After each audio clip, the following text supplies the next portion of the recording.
আজকে আমি ক্লাস 12-এর পরিবেশ শিক্ষার উপরে কিছু আলোচনা করব। যে অধ্যায়টি এখানে আলোচনা করব সেই অধ্যায়টি হলো পরিবেশ ব্যবস্থাপনা।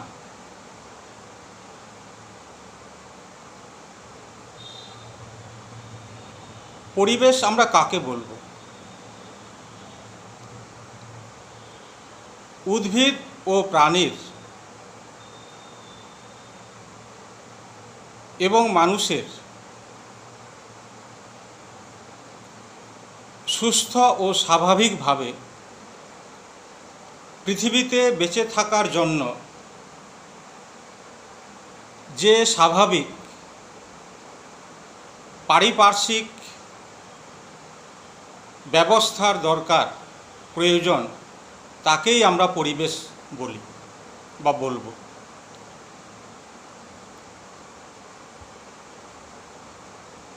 এই প্রাকৃতিক পরিবেশ এবং অপ্রাকৃতিক পরিবেশ, প্রাকৃতিক এবং অপ্রাকৃতিক পরিবেশের বিভিন্ন রকমের উপাদান আছে। সেই উপাদানগুলি হল মাটি, জল, সূর্যালোক, বাতাস, স্বাভাবিক উদ্ভিদ, খনিজ সম্পদ, ঘরবাড়ি, স্কুল কলেজ, সড়কপথ, রেলপথ,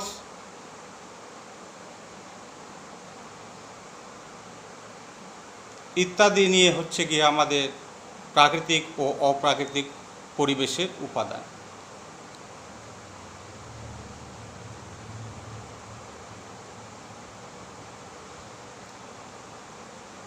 এই পরিবেশের ভারসাম্য বা ব্যালেন্স বিভিন্নভাবে নষ্ট হচ্ছে। আমরা গাছপালা কেটে ফেলি, বনাঞ্চল ধ্বংস করি,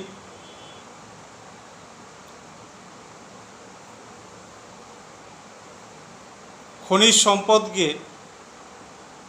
আমরা যথাযথভাবে উত্তোলন করি না ও ব্যবহারও করি না। জীববৈচিত্র্য বিভিন্নভাবে নষ্ট হচ্ছে।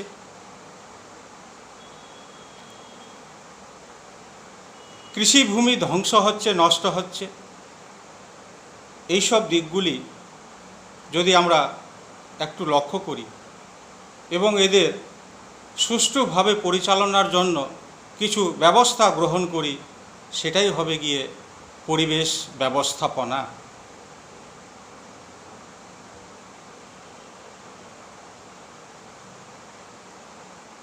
এই পরিবেশ ব্যবস্থাপনার বিভিন্ন রকম দিক রয়েছে, যেমন অর্থনৈতিক দিক, প্রযুক্তিগত দিক ও সামাজিক দিক।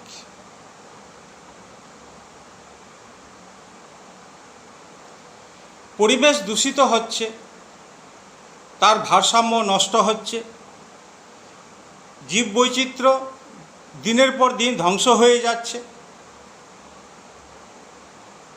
এর জন্য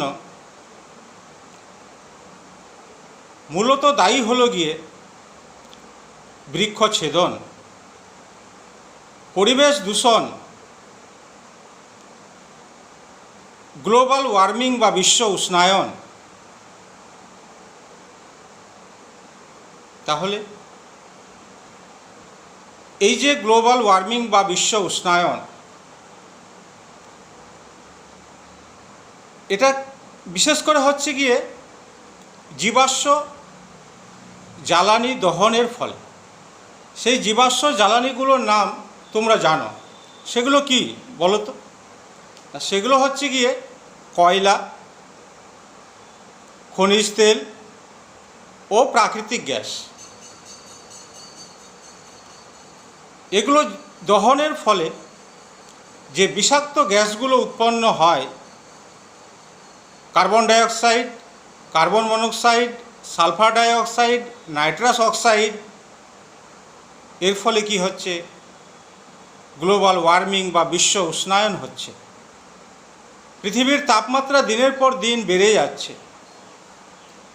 তাহলে এই প্রচলিত শক্তিগুলি অর্থাৎ জীবাশ্ম জ্বালানির পরিবর্তে যদি আমরা অপ্রচলিত শক্তিগুলি ব্যবহার করি তাহলে সেটা পরিবেশ বান্ধব হবে, ইকো ফ্রেন্ডলি হবে। তাহলে সেগুলো হচ্ছে কি? সৌরশক্তি, জোয়ার ভাটার শক্তি, ভূতাপ শক্তি ইত্যাদি। এই সমস্ত জিনিসগুলি বৈজ্ঞানিক পদ্ধতিতে সঠিকভাবে যথাযথভাবে ব্যবহার করলে পরিবেশের ভারসাম্য কিছুটা ভালো থাকবে, ব্যালেন্সের মধ্যে থাকবে এবং পরিবেশ দূষণও কম হবে। জীববৈচিত্র্য ধ্বংসের হাত থেকে রক্ষা পাবে। তাহলে এইসব ব্যবস্থাগুলি যদি আমরা একটু অবলম্বন করি, গ্রহণ করি, তাহলে সেটা হচ্ছে কি না পরিবেশ ব্যবস্থাপনা। পরিবেশকে ঠিক রাখলে জীববৈচিত্র্যের মধ্যে একটা ভারসাম্য থাকবে। আমরা মানুষ সুস্থ থাকব, সুস্থভাবে জীবনযাপন করতে পারব, পৃথিবীটা বাসযোগ্য থাকবে।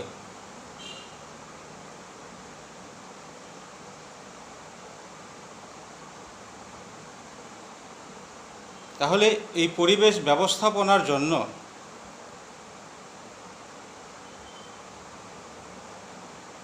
কতকগুলি আইনি ব্যবস্থা সৃষ্টি হয়েছে, প্রতিষ্ঠিত হয়েছে। তার মধ্যে একটি অন্যতম হলো গিয়ে গ্রিন বেঞ্চ। গ্রিন কথাটির অর্থ হচ্ছে গিয়ে সবুজ, আর বেঞ্চ কথাটির অর্থ হচ্ছে গিয়ে বিচারালয়।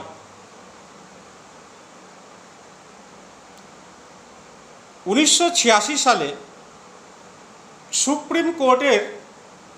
সুপ্রিম কোর্টের নির্দেশে কলকাতা হাইকোর্ট সবুজকে রক্ষা করার জন্য কেহ যদি সবুজকে ধ্বংস করে, অর্থাৎ গাছপালাকে ধ্বংস করে,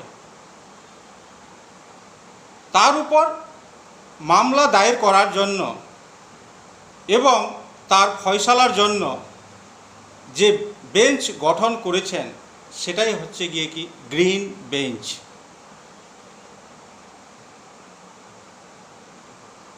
এই গ্রিন বেঞ্চের মূল উদ্দেশ্যগুলি হলো, যদি কেহ বেআইনিভাবে বৃক্ষ ছেদন করে, বনভূমি ধ্বংস করে, সেটার দিকে লক্ষ্য রাখা, আইনি ব্যবস্থা গ্রহণ করা, তার বিচার করা।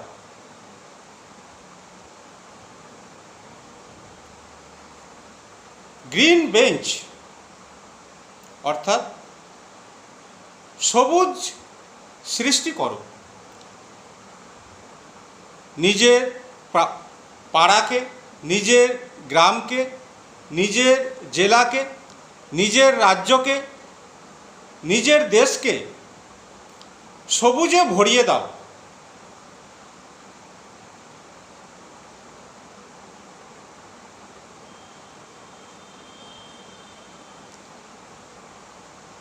এখানে একটি খুব গভীর চিন্তার কথা, গভীর উদ্দেশ্যের কথা তারা মাথায় রেখে এই কথাগুলো বলেছেন।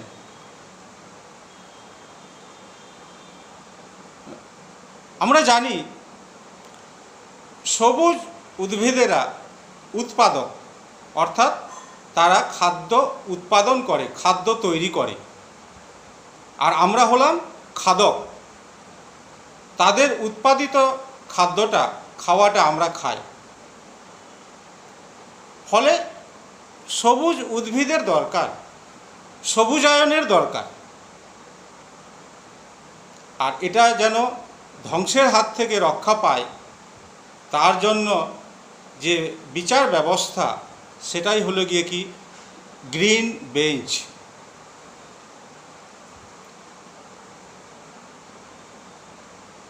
পুরো পৃথিবীটাকে যদি আমরা সবুজ করে তুলতে পারি, তাহলে পৃথিবীটা বেশি দিন আমাদের সাস্টেন করবে, বেশি দিন ধরে বেঁচে থাকার উপযোগী করে তুলবে। কারণ তোমরা জানো, পৃথিবীকে নীল গ্রহ বলা হয়, ব্লু প্ল্যানেট। অর্থাৎ এখানে জল পাওয়া যায়, এই গ্রহের মধ্যে জল আছে এবং বিভিন্ন রকমের মহাসাগরগুলো জল ধারণ করে ঠিক দূর থেকে দেখলে এটাকে নীল মনে হয়। এটি নীল গ্রহ বা ব্লু প্ল্যানেট। তাহলে জল যেমন আমাদের বেঁচে থাকার জন্য দরকার, জীবের বেঁচে থাকার জন্য জল দরকার, সবুজ উদ্ভিদ দরকার। তাহলে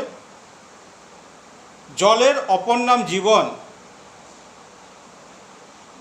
আর সবুজ উদ্ভিদ আমাদের খাদ্য উৎপাদন করে, আমাদের জীবনকে বাঁচিয়ে রাখে। এরও গুরুত্ব কিন্তু কোনো দিক থেকে কম নয়।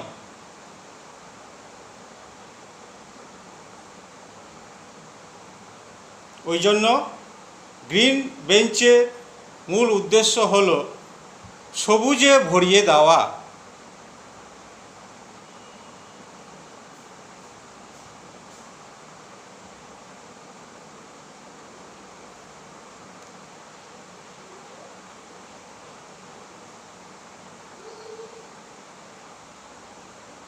তাহলে এটা হলো কি একটা আইনি ব্যবস্থা।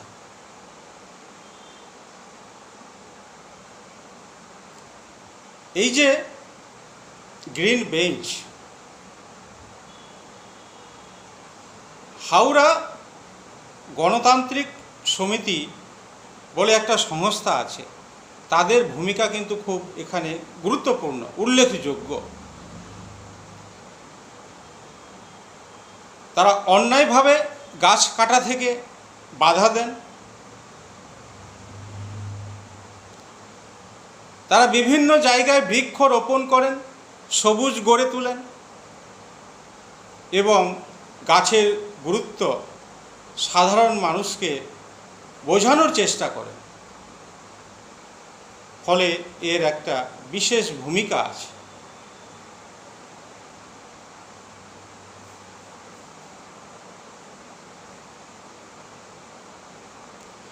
পরিবেশের ভারসাম্য ঠিক রাখার জন্য আমরা বৃক্ষ ছেদন করব না, গাছ কাটব না, বনভূমি ধ্বংস করব না, খনি থেকে খনিজ সম্পদ আমরা সঠিকভাবে যথাযথভাবে উত্তোলন করব, কৃষি ভূমির ব্যবহার আমরা যথাযথভাবে করব, আমাদের মধ্যে সামাজিক সচেতনতা থাকবে। এইসব দিকগুলি আমাদের একটু লক্ষ্য রাখা দরকার।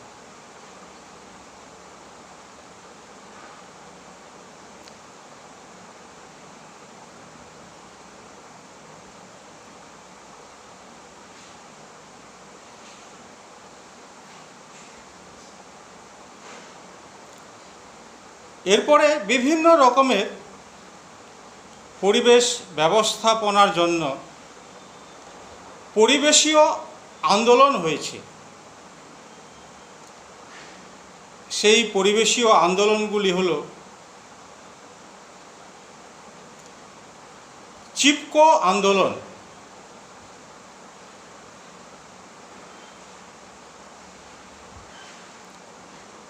অমৃতা দেবী বিষ্ণোই আন্দোলন,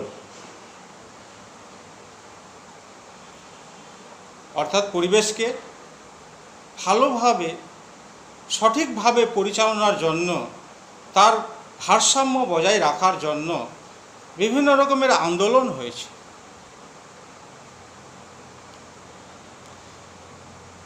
এই যে চিপকো আন্দোলন, হিন্দিতে চিপকো কথাটির অর্থ হলো গিয়ে চিপক যাও, অর্থাৎ জড়িয়ে ধরো, জড়িয়ে রাখো। তাহলে এখানে জড়িয়ে ধরো বা জড়িয়ে রাখো এখানে গাছকে বোঝাচ্ছে, যে গাছকে কাটতে দেওয়া যাবে না।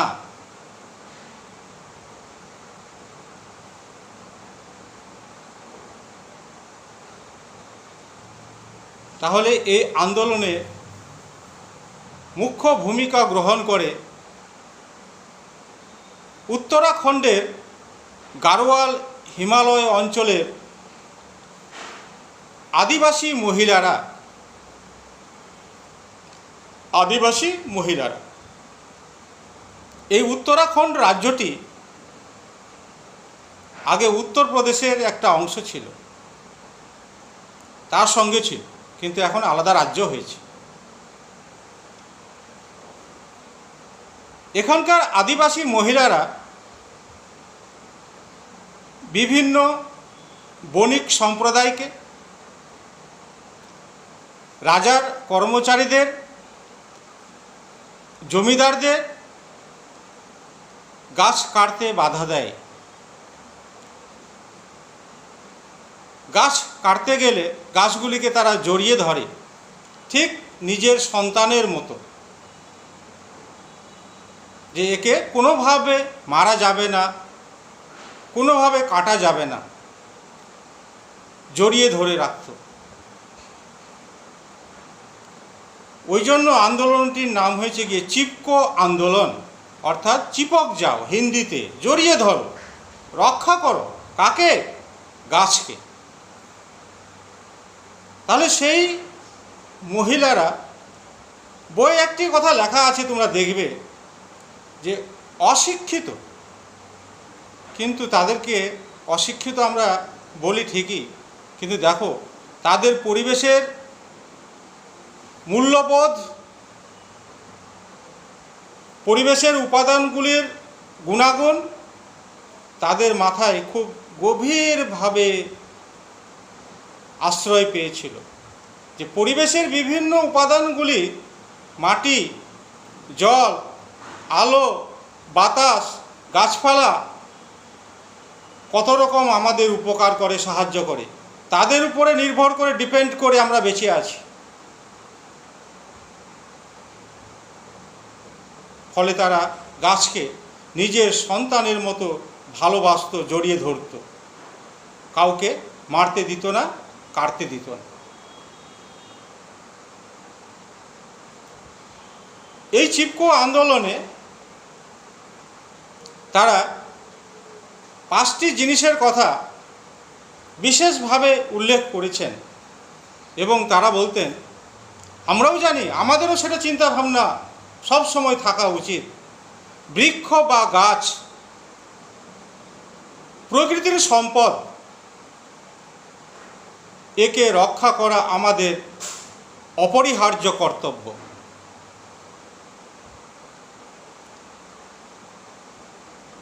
ফলে তারা এখানে 5টি জিনিসের কথা বলেছেন, এবং 5টি জিনিসই ইংরেজি অক্ষর এফ দিয়ে সৃষ্টি। 5খানা এফ, 5বার, 5খানা শব্দ তারা এখানে ব্যবহার করেছে। এফ দিয়ে আমি একটি শব্দ বলছি, সেটা হচ্ছে গিয়ে ফুড, FOOD। ফুড মানে হচ্ছে গিয়ে খাদ্য, মানুষের খাদ্য ও অন্যান্য প্রাণীর খাদ্য। এফ থেকে ফুড, খাদ্য। এফ থেকে ফডার, ফডার মানে হচ্ছে কি পশু খাদ্য।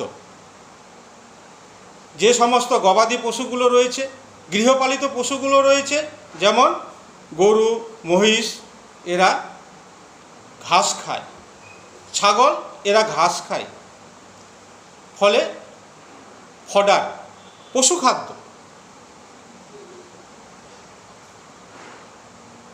আবার 3 বার এফ ব্যবহার করা হচ্ছে, সেটা হচ্ছে কি ফিউয়েল,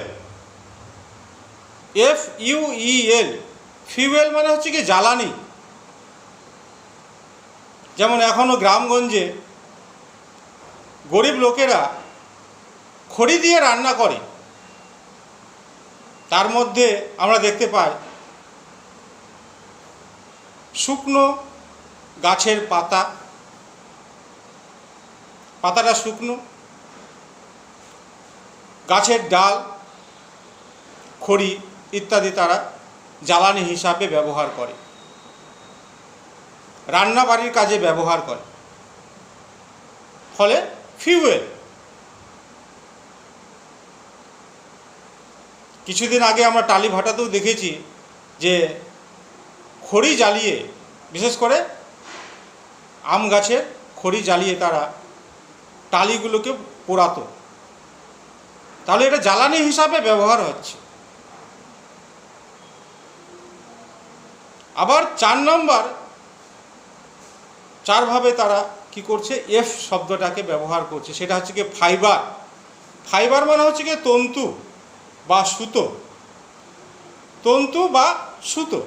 যেমন তুঁত গাছের চাষ, তুঁত গাছের চাষ, সেখান থেকে আমাদের সুতো পাওয়া যাবে। তারপরে হচ্ছে কি 5 নম্বর ফার্টিলাইজার, অর্থাৎ জৈব সার, যেগুলি আমরা চাষ করলে বা লাগালে তার অংশটা জৈব সার হিসাবে মাটির উর্বরতা শক্তি বৃদ্ধি করতে সাহায্য করবে। যেমন তোমরা জানো, একটা নাম বলো তো, যেমন হচ্ছে গিয়ে ধনচে। ধনচে চাষ করার পর গাছটা যখন একটু ছোট থাকে, তখন যদি জমিটা চাষ করে দেওয়া যায় আর সেই গাছগুলো পচে কি হবে, মাটির উর্বরতা শক্তি বৃদ্ধি করবে, জমির ফার্টিলিটি বেড়ে যাবে, উৎপাদন ক্ষমতা বেড়ে যাবে, অর্থাৎ সেটা সার রূপে আমরা পেয়ে যাব। তাহলে যে উদ্ভিদ খাদ্য উৎপাদন করতে পারে, যে উদ্ভিদ বা গাছ পশুর খাদ্য হিসাবে ব্যবহার হতে পারে, যে উদ্ভিদ বা গাছ জ্বালানি হিসাবে ব্যবহার করা যায়, যেখান থেকে আমরা সুতো পাব, যে গাছ থেকে আমরা জৈব সার পাবো বা হিউমাস তৈরি হবে, সেই উৎপাদনকারী গাছগুলো যথাযথভাবে রোপণ করা, বপন করা, তাদের রক্ষা করা, মাটিকে বাঁচানো, পরিবেশের ভারসাম্য রক্ষা করা। তাহলে এত গভীর চিন্তাধারা পরিবেশ সম্বন্ধে সেই উত্তরাখণ্ডের গাড়োয়াল হিমালয় অঞ্চলের মহিলাদের। ওই জন্য বললাম যে এদের বইয়ের পাতায় লিখেছে অশিক্ষিত, কিন্তু এত পরিবেশ সম্বন্ধে সুন্দর চিন্তাধারা, এত তাদের balance thinking, sustainable thinking, eco friendly thinking চিন্তাধারা।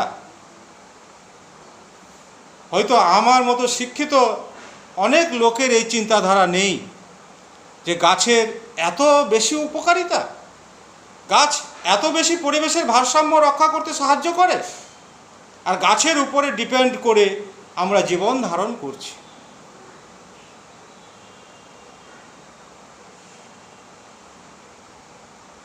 তাহলে ওই জন্য এই 5টি শব্দ, পাঁচবাড়ি এফ দিয়ে তারা সুন্দরভাবে সহজভাবে বোঝানোর চেষ্টা করেছেন। কিন্তু সেটা আমাদের বুঝতে হবে যে গাছ থেকে আমরা এতগুলো জিনিস পাচ্ছি, এত উপকার পাচ্ছি, অতএব তাদেরকে রক্ষা করা আমাদেরও কর্তব্য। আজকের দিনের ছাত্রছাত্রীরা ভবিষ্যৎ দিনের সম্পদ, তারা ভবিষ্যৎ। অতএব পরিবেশের উপাদানগুলির সাহায্যে যেহেতু আমাদের বেঁচে থাকতে হবে, পৃথিবীতে বেঁচে থাকতে হবে, অতএব এদেরকে রক্ষা করা আমাদেরও অপরিহার্য কর্তব্য।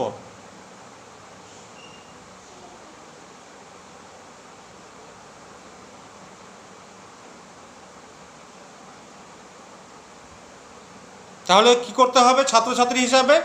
আমাদেরকে কি করতে হবে না, ফাঁকা জায়গায় যেখানে উদ্ভিদ বা গাছপালা নেই সেখানে সেই স্থানীয় লোকদের পারমিশন নিয়ে, অনুমতি নিয়ে যদি আমরা একটু বৃক্ষরোপণের দিকে এগিয়ে যাই, তাহলে কি হবে, পরিবেশের ভারসাম্য রক্ষা হবে, জীববৈচিত্র্য রক্ষা পাবে, আমাদের পরিবেশের মধ্যে একটা ব্যালেন্স থাকবে।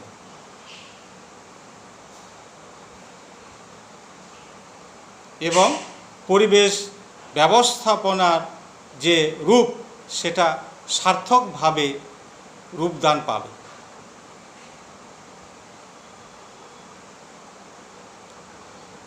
এই উত্তরাখণ্ডের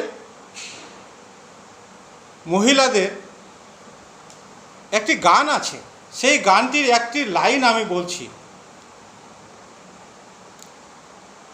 মাতু হামরু পানি হামরু,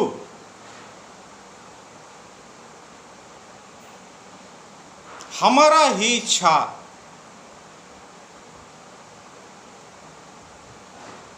मातु हमरू पानी हमरू, हमारा ही छा। এটি হচ্ছে গিয়ে গাড়োয়ালি ভাষা। এর বাংলা অর্থ হলো, মাটি আমাদের, জল আমাদের, সকল বনভূমি আমাদের, এবং আমাদের পূর্বপুরুষেরা যা সৃষ্টি করে গেছেন, যা উৎপাদিত করে গেছেন, উৎপাদন করে গেছেন, তা আমাদের রক্ষা করা যে কোনো উপায়ে দরকার, যে কোনো উপায়ে আমাদের রক্ষা করা একান্ত দরকার।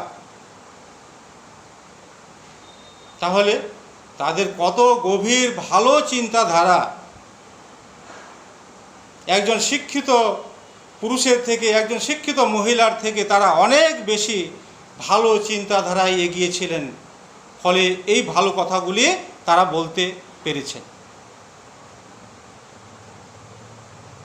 মাটি আমাদের, জল আমাদের, তাহলে মাটিকে সুন্দরভাবে, যথাযথভাবে, সঠিকভাবে, বৈজ্ঞানিকভাবে ব্যবহার করতে হবে। Soil is our. জল আমাদের, পানিকে যথাযথভাবে, জলকে যথাযথভাবে ব্যবহার করতে হবে, সেটা যেন দূষিত না হয়, সেটা যেন বেশিভাবে অপচয় না হয়।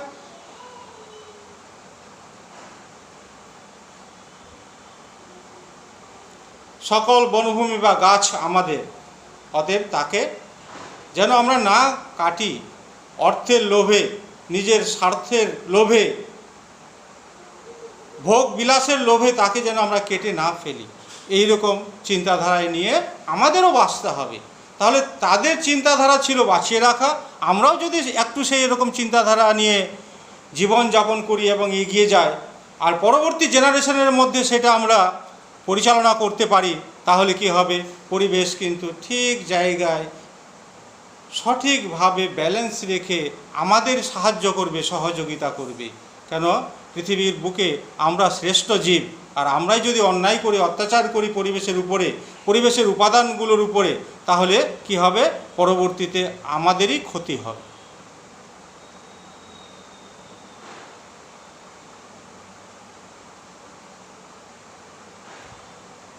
ওয়ান ট্রি ওয়ান লাইফ, যেমন জলের অপর নাম জীবন, ওই রকম একটি গাছ একটি প্রাণ। গাছের কত উপকারিতা আছে বলো তো? গাছ আমাদের মুক্তভাবে ফ্রিভাবে অক্সিজেন আমাদের প্রদান করে, যোগান দেয়।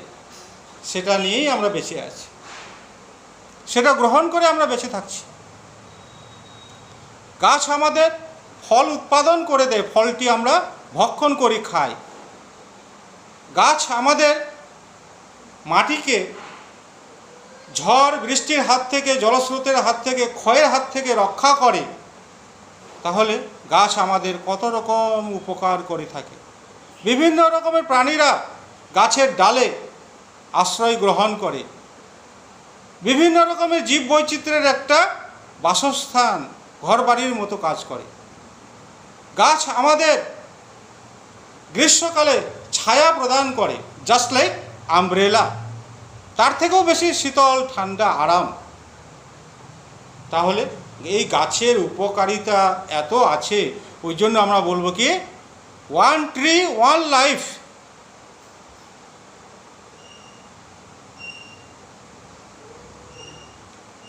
আমাদেরও স্লোগান এটাই হওয়া উচিত, save soil save life.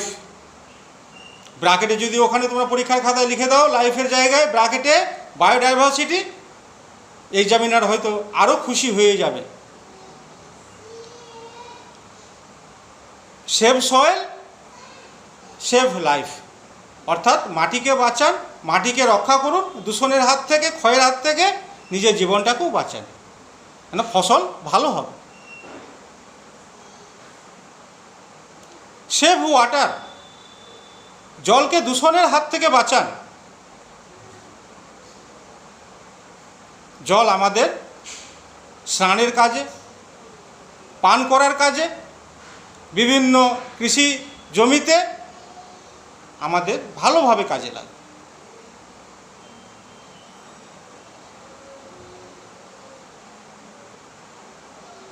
Save tree save life, গাছ বাঁচান, নিজের প্রাণ বাঁচান।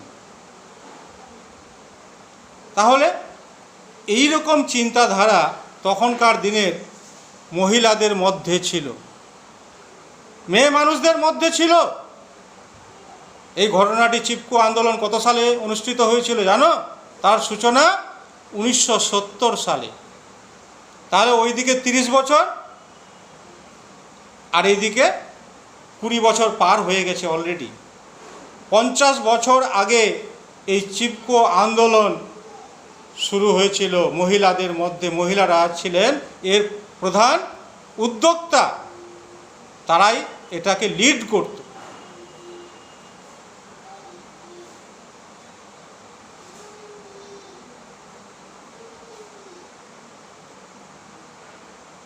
এই আন্দোলনে, এই মুভমেন্টে তাদের অনেক রকম সমস্যার, প্রবলেমের মোকাবিলা করতে হয়েছে। রাজার কর্মচারীরা, বণিক সম্প্রদায়ের লোকেরা, বিভিন্ন কোম্পানির লোকেরা তাদেরকে মেরেছে, প্রহার করেছে, তবু তারা গাছকে ছাড়েনি। গাছকে বুকে জড়িয়ে ধরে গাছকে রক্ষা করেছে, গাছকে কাটতে দেয়নি।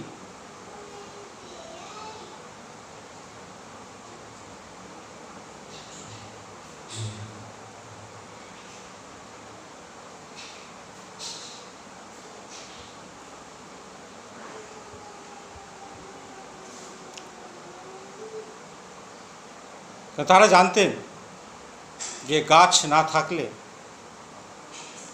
মানুষ এবং অন্যান্য প্রাণীরা নিজের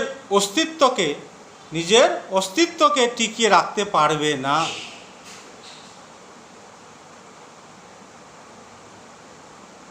সমস্ত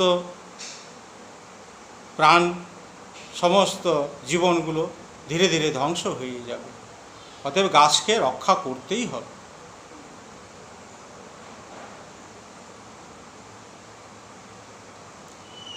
এই চিপকো আন্দোলনের অনেক মহিলা নেতৃত্ব দিয়েছেন, শেষে নেতৃত্ব দেন এবং এর এখনও প্রসেস কন্টিনিউ আছে বা রাখা উচিত, একান্ত কর্তব্য আমাদের জীবনে। সেই নেতা ছিলেন সুন্দরলাল বহুগুণা। সুন্দরলাল বহুগুণা উনি গাছের গুরুত্ব, গাছের উপকারিতা সাধারণ মানুষকে বুঝিয়েছেন। পাড়ায় ঘুরে ঘুরে, পথে ঘুরে ঘুরে বুঝিয়েছেন যে গাছ আমাদের পরম বন্ধু। গাছ আমাদের পরম বন্ধু। কিভাবে পরম বন্ধু?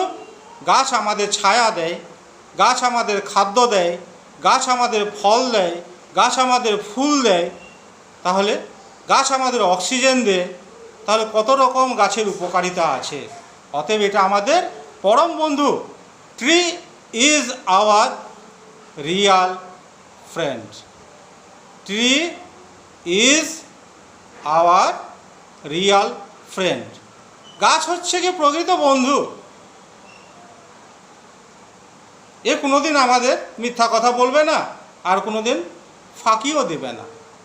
তার কর্তব্য ঠিক পালন করে যাবে।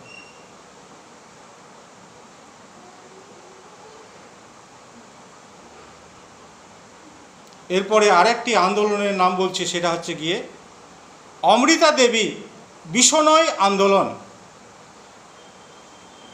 বিশনয় একটি জায়গার নাম, এটা আগে ছিল, এটাই এখন হয়েছে গিয়ে জয়পুর। আচ্ছা বলো তো, জয়পুরের একটি খুব সুন্দর ভৌগোলিক নাম আছে, ভূগোলেই সেটা আমরা বেশি পাই, জানি। সেটা হচ্ছে কি বলো? গোলাপি শহর বা পিঙ্ক সিটি। এরই আগে নাম ছিল বিশনয়। যেমন আগে মাদ্রাজ ছিল, এখন চেন্নাই হয়েছে, ঠিক এরও নামের সেরকম চেঞ্জ হয়েছে, পরিবর্তন হয়েছে।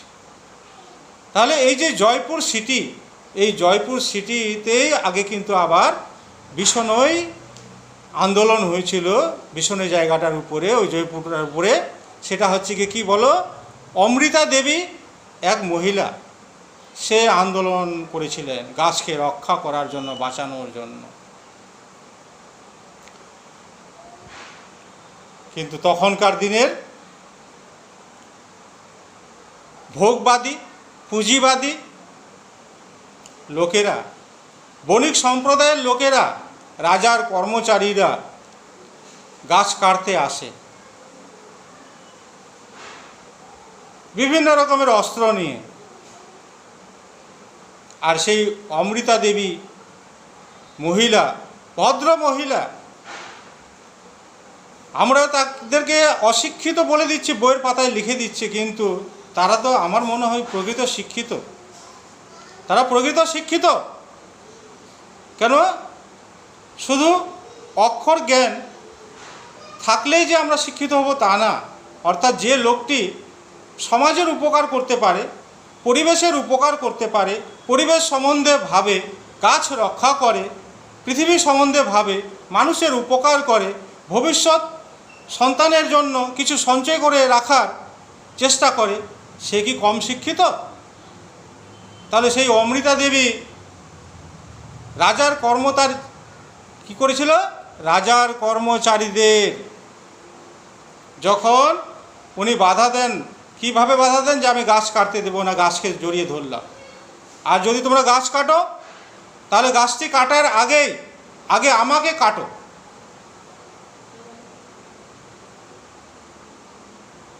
তাহলে এখানে আমরা কি বুঝতে পারছি? যে গাছের যে মূল্যবোধ, তার জীবনের মূল্যের থেকে, দামের থেকেও বেশি ছিল তার কাছে। ফলে উনি বলতে পেরেছিলেন যে গাছটি কাটার আগে তোমরা যদি আগে আমাকে কেটে ফেলো, তাহলেই তোমরা গাছটি কাটতে পারবে, নচেত আমি গাছ কাটতে দেব না। এতই তার গাছ সম্বন্ধে অভিজ্ঞতা, গাছের মূল্য সম্বন্ধে অভিজ্ঞতা, গাছের উপকার সম্বন্ধে তার এত ভালো ধ্যান ধারণা। কিন্তু রাজার কর্মচারী দয়াহীনভাবে জল্লাদের মতো এক কথায় বলতে গেলে অমৃতা দেবীকে ক্ষমা করেনি। অমৃতা দেবীকে কেটেছে, তার গাছ জড়িয়ে থাকা গাছটিকেও কেটেছে। তাহলে অমৃতা দেবী বলছে যে গাছটিকে বাঁচাও, গাছটি বাঁচলে আমিও বাঁচব, তোমরাও বাঁচবে। কিন্তু সেই কর্মচারীরা কিন্তু শুনল না, শুনেনি, তারা তার জীবনটাকে শেষ করে দিয়েছে, গাছটাকেও শেষ করে দিয়েছে। তাহলে এটা কি কম বড় আন্দোলন যে গাছকে বাঁচাতে গিয়ে নিজের জীবনটা দিয়ে দিল? শুধু তাই নয়, অমৃতা দেবীকে কেটেছে, তার 3 মেয়েকে, 3 কন্যা সন্তানকে কেটেছে, এবং সেই গ্রামের প্রায় 100 জনেরও বেশি লোককে কেটে ফেলেছে রাজার বণিকের কর্মচারীরা। কোনো দয়া, কোনো অজুহাত, কোনো ক্ষমা তাদের কোনোভাবে তাদের ক্ষমা করেনি। কিসের লোভে? গাছ কাটবে, পয়সার লোভে, স্বার্থের লোভে, বাস মানুষকে কেটে ফেলেছে, তারপরে গাছ কেটেছে। তাহলে গাছকে রক্ষা করার জন্য এই অমৃতা দেবীর যে মহিলা, সে নিজের জীবনটাকে বিসর্জন দিয়ে, নিজের প্রাণটাকে শেষ করে দিয়ে তারপরে গাছকে রক্ষা করার জন্য আন্দোলন করে গেছেন। আর সেই গাছের মূল্যবোধ আজকে যদি আমরা টিকিয়ে রাখতে না পারি, গাছ সম্বন্ধে যদি আমরা একটুও না ভাবি, তার উপকার সম্বন্ধে যদি না ভাবি, তাহলে কী হবে বলো তো? অমৃতা দেবীর যে চিন্তাধারা গাছ সম্বন্ধে, বৃক্ষ সম্বন্ধে, পরিবেশ সম্বন্ধে, সেটা কিন্তু আজকে সার্থক রূপে রূপায়িত হবে না।